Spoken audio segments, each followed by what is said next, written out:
ብዙነሽ አብርሃምን ወደ ኋላ ያስቀረችው ያው ልትመክረው ነው፣ የታወቀ ነው። ስለ ሩታ መጥፎ ነገር ነው የምትመክረው። መትታባሃለች፣ አደንዝዛለች፣ በጣም ብዙ ነገሮችን ነው የምትለው። ሩታ የሌለባትን ነገር እንደምትመክረው ከዚህ ጋር ግልጽ ነው። ሲመጣም የነበረውን ነገር አይታችኋል፣ አብርሃም ማለት ነው። እና እኔ ግን አብርሃም ማን ነው? አብርሃም ምንድን ነው? ምንድን ነው ያለውስ? ምንድን ነው የተቀባው?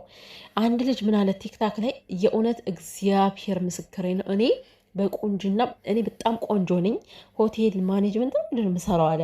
አይደለም ባንክ ውስጥ ነው የምሰራው አለ። በጣም ቆንጆ ነኝ እኔ ይሄ ልጅ ምን አግኝተውበት ነው ሴቶች እንደዚህ የሚጋደሉበት አለ ማለት ነው እኮ። የኔም ጥያቄ ነው። አብርሃም ምንድን ነው ያለው? ለምንድን ነው በዚህን ያክል ለምን እንደዚህ? እኔ ሩታ እውነት ስላላት ነው። ምክንያቱም አንደኛ ነገር አግብተዋለች፣ ባሏ ነበረ። አሁን ላይ እንኳን ባይሆንም ባሏ የነበረ የልጇ አባት ነው።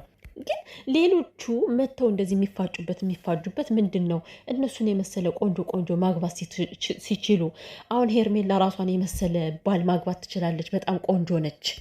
ከአብርሃም ላይ ከዚህ የሚያንጠለጥላት ምንድን ነው? ቤተሰቦቼ እንዴት ናችሁልኝ? ያወላቸው የኔ ነገር ሰላምታውን ረሳሁት አይደል? ረሳሁት ሞት ይርሳኝና።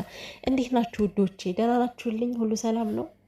እና ቤተሰብ ዛሬ እንግዲህ አብርሃም ማንን የሚመርጥ ይመስላችኋል? ቪዲዮ አሁን ይለቀቃል አይለቀቅም አናቅም። ያው ተገናኝተው ነው የተቋረጠው ማለት ነው። እና ማንን የሚመርጥ ይመስላችኋል? ስትገምቱት ማለት ነው ውዶቼ፣ ማንን የሚመርጥ ይመስላችኋል? እኔ አላቅም ማንን እንደሚመርጥ። የምር አብርሃም ከልቡ ከቀልቡ ከሆነ ወደ ሩታ ተመልሻለሁ ከልጅ ጋር ነው መኖር የምፈልገው ያለ፣ አሁንም ቢሆን ሩታን የሚመርጣት። እያስመሰለ ቀርቦ ከሆነ ከሩታ ጋር ሄርሜላን መርጦ እንደሚሄድ ነው የምነግራችሁ። ምክንያቱም የመጣው አንደኛ 500 ሺህ ለመሙላት ያለ ሩታ መንቀሳቀስ ስለማይቻል፣ ሲቀጥል ደግሞ ሩታን ለማስጠመድ ሩታን ለማሰደብ አስቡት። እሱ ካጠገቧ ሆኖ ስንት ነገር ስትባል ወጥቶ ያልተናገረ ሰው ነው። በጣም በብዙዎች ፎቶ አስቀበረች እየተባለች እየተሰደበች ነው። አንድ ቶፋ የሚባል አለ ፈጣሪ የረገመው። በእርግጥ ፈጣሪ ሰውን አይረግምም፣ ሰይጣን የረገመው ነው። እውነት ፈጣሪማ ሰውን አይረግምም እውነት ለመናገር።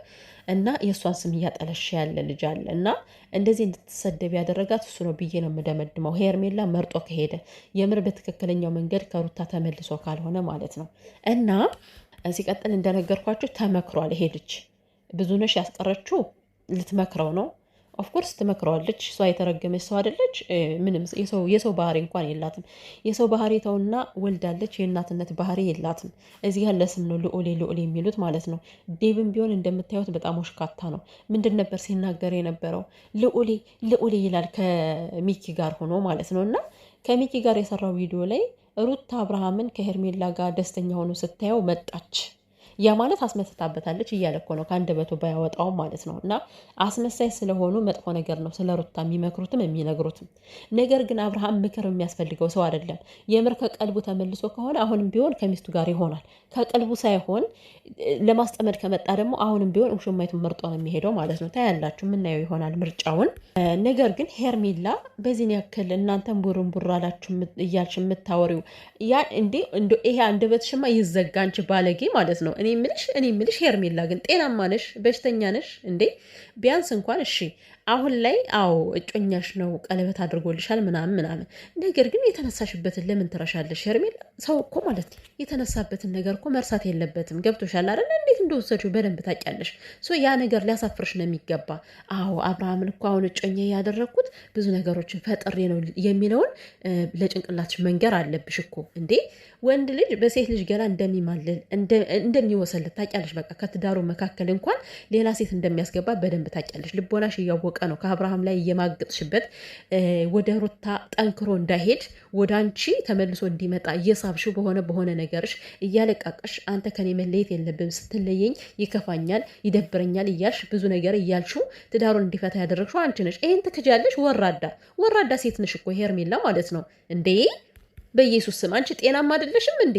ጭራሽ ደግሞ ደህና ነገር እንዳደረግሽ አሁን ላይ እኔ እውነት አለኝ። ምንድን ነው እውነትሽ? አሁን ላይ ያለው እውነትሽ ቀለበት ያደረገልሽ ካመጣጥሽ ግን ማለት ነው። ካመጣጥሽ ለሰው እንኳን ማስረዳት የማትችይበት መንገድ ነው የመጣሽው። ገባሽ?